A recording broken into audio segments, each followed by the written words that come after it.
Hi, and welcome, everyone. How enjoyable would it be to imagine this assists people in realizing their dream? What would that be like? What would that feel like to work with people all over the world writing and editing books? It would be your own personal education every day, right?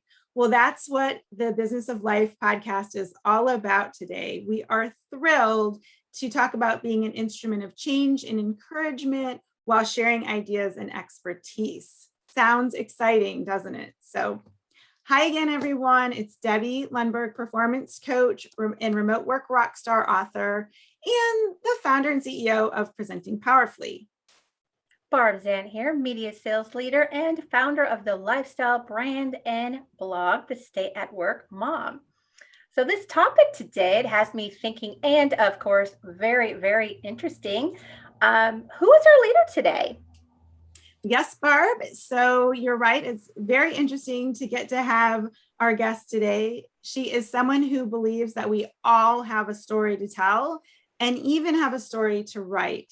Before starting Aurora Coriolis Publishing, she was a writing coach and a book editor for nonfiction. So she has 17 years experience as a professional writer and editor, including an entire decade with the U.S. Department of Energy and U.S. Department of Justice. So imagine what she's writing there. And then 4 years as the executive editor of Inspiring Lives magazine. And if that doesn't get people interested, but wait, there's more, as we like to say.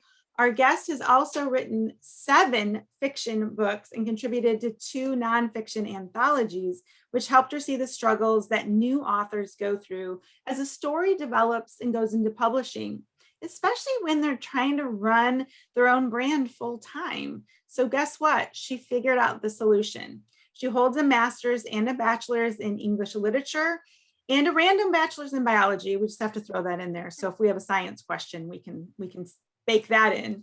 So she loves quiet, everything about ocean waves, the smell of Yummy's baking, fashion, right up there with you, Barb, and good conversation and stories. Please welcome fellow author and the editor of the book Living Kindly, my friend and colleague, Cori Wamsley. Thank you for having me on. It's so wonderful to be here with you guys. Super excited. Welcome, Cori. We asked you on today because you are an expert in helping potential authors take action, the action part of telling their story.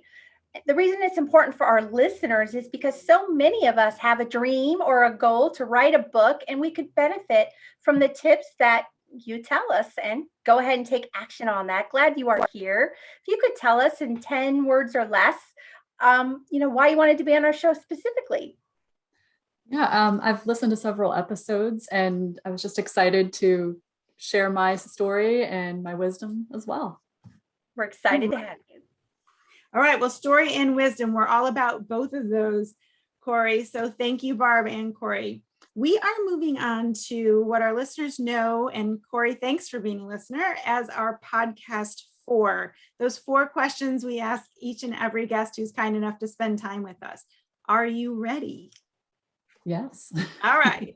Number 1, what time do you get up in the morning? And what is your daily routine that you believe really gets your day started right?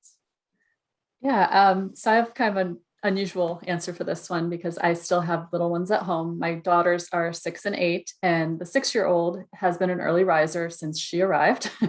So she kind of senses if I'm up. It doesn't matter what time I get up. If it's 5 in the morning, if it's 8 in the morning, that's when she gets up. So I've just learned to embrace that. I get up at 7 because that feels good to me. And usually she senses that I'm up and she gets up. So I actually get to start my day having breakfast with a 6-year-old, which is fun because she's cute and funny. And I get to hear, all these little, whatever's going on in her little 6-year-old head. So it's kind of a delightful start for the day.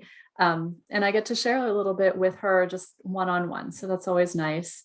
After that, she moves on to her schoolwork. We're remote schooling right now, just because the pandemic makes it convenient. So she moves on to her schoolwork, and that's when I kind of get started into my stuff. So I do usually a walk. If it's nice outside, I'll walk for like 30 or 40 minutes and just kind of get my head right for the day, enjoy nature and breathe.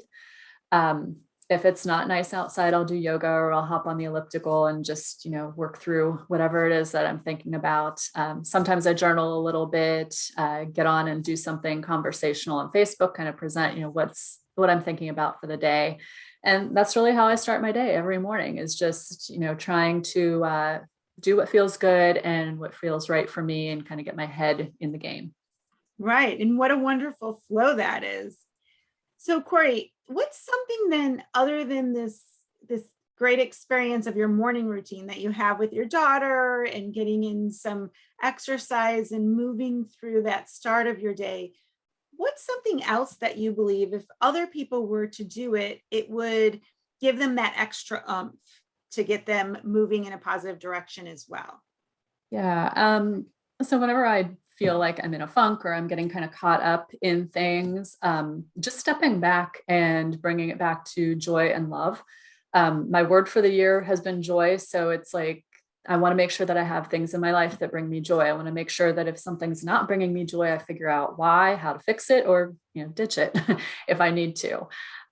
So whenever I do feel that I need to, I pause. I think it's important for us to pause throughout the day and recognize, where we are, what we're doing, why we're doing it, and always bring it back to joy and love. If it's bringing you joy, awesome. If it's bringing more love into your life, awesome. If it's helping you give love to the world, awesome. If it's not, probably time to reassess what you're doing and figure out how you can bring it back to, joy and love. Yes, beautifully said. Joy and love, and either fix or ditch in order to maintain it or get to it. That's wonderful for all of us. All right, thank you. Number 3, who or what has been your biggest influence on your life and your success? And importantly, what have you done with that influence? Yeah. So this one I actually been thinking about a lot lately, because as entrepreneurs, like, things change over time. You're around different people, you're doing different things, you're learning and growing constantly. But I think the one thing that's really been consistent has been surrounding myself with people who are supportive and figuring out, who is my tribe? Who do I want to be around? Who's inspiring me? What are their stories? What can I learn from them? And how can I grow more? And I think that thinking about those kind of things and being, proactive about who you are around, that's been a huge thing for me and lots of other people. My husband has always been super supportive. So at least at home, I always have that support. But then out in the world, there have been times when I've been hanging out with people that it's like, I don't feel like they're really supporting my mission. They're not really moving forward. They're not learning and growing. And maybe it's time to kind of move on and find some people who are. Just in the last couple of years, I've really surrounded myself with some powerful women, in particular, who I've just been so inspired by.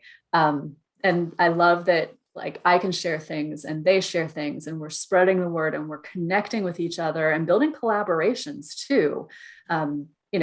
This is a good example. Like, I met Debbie through Living Kindly, and just being around the authors from that book, that has been so surprisingly amazing.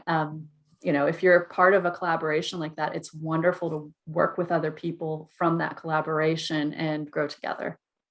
Yes, and thank you. You're right. I was thinking of mentioning that too, that we got connected that way. And then Barb and I, similar to what we're doing right now, we get to learn from you. We've gotten to learn from some of the other authors in the book, and we had that open invitation because you're right, that collaboration is tremendously supportive. So thanks for that reminder, and thanks for how you share out ideas with all of us. So number 4, while our series and ultimately our masterclass focuses on the positive and how we move forward in life, is there something you're noticing right now, Cori, that you believe if people would stop doing it, it would be something positive moving them forward? Yeah, this is actually something I used to do a lot in my life, but once I became an entrepreneur and recognized it, because I wasn't really aware that that's what I was doing before until I started being around coaches and people talking about that, it's kind of recoiling from failure. Like if I said something and I was like, oh, that was the wrong thing, or I turned in something at work and somebody was like, hey, you screwed up this paragraph or whatever it was. It was always like, oh my God, I'm a horrible person and I've done so bad. And why would I say that? Or why would I do that? And just that like pulling into yourself. And I think a lot of people still do that. They mess up in quotes, or they fail, or, they feel like they've failed. And instead of saying, you know what, that happened and it's okay, and we can move on from that, we tend to kind of coil up inside ourselves and say, oh my goodness, how could I be so stupid or wrong or whatever it is? And I think that if we can learn how to say, that's okay, people fail, it's perfectly acceptable, and move on, I think honestly, the world would be a much better place. It would, because we are going to make mistakes. And as long as we're not making those same mistakes over and over, we're able to learn. And new mistakes means we're branching out because we want to grow. So thank you for sharing that with us and our listeners. Sure. Thank you. That was so filled with love and joy and calm. I feel so calm. And, always I leave every single one of these inspired. So thank you so much. I have a few encouraging things that I did write down, and I'm hoping that Debbie is going to implement a couple of these, or some of the ones that I didn't write down. But what really spoke to me is do what feels good. I love how the flow of your morning starts, that sets the pace for your whole day. And another thing that really spoke to me was, who is inspiring around you and being really, really proactive, to who you include. I feel so lucky that I have gotten to meet many, many of the authors. And Debbie, are you willing to take a couple of the ideas I just talked about and incorporate these in the next 5 to 15 days? Absolutely. And that joy and love. And as Cori shared, things, people, like, are they bringing that? I like that, fix or ditch. It's just like, I've had that approach, as Barb knows, with clothes and shoes and other things, but let's face it, it's also the way to do it with our surroundings and the energy of others. So yes, I am in. So thank you. Awesome. Fix and ditch. I wrote very large. Okay, Cori, as if that wasn't enough rich information, as we wrap up, what is your final thought, please? And this is a quick closing statement, or even maybe one single fact that many of us don't know about you. Yeah. So I love talking to people about their books and their stories. And even if you aren't working on a book, you've got a story. There's something inside of you that can help you connect with other people. So I just want to leave people with believe in the power of your story. Oh, powerful. Believe in the power of your story. So thank you again, Cori. Please know, listeners, you will want to follow, stay connected. You can catch videos and other items of wisdom and inspiration from Cori. I see a lot of it on LinkedIn and Facebook. Also, you can follow her on all social media. And then her website, Aurora Coriolis Publishing, is really where you can dig into even more about her and the process of writing a book. And you'll get tips and tools. And if you want to move forward on that, certainly we encourage you to explore it, because we've had so much fun, as hopefully you have with Cori. Similarly, you can follow Barb and me on Instagram and Facebook at the Business of Life Masterclass. Barb's at the Stay at Work Mom, and I'm Debbie Lundberg, most everywhere. So if you like this positivity of the joy and love that Cori chose to share with us today, and you believe, like we do, that she gave us 5 stars, please rate us that way. And if there's somebody who you would like to hear their insights on the podcast for, let us know that, and we will reach out and see if we can get a little bit of their time the way Cori so graciously gave us today.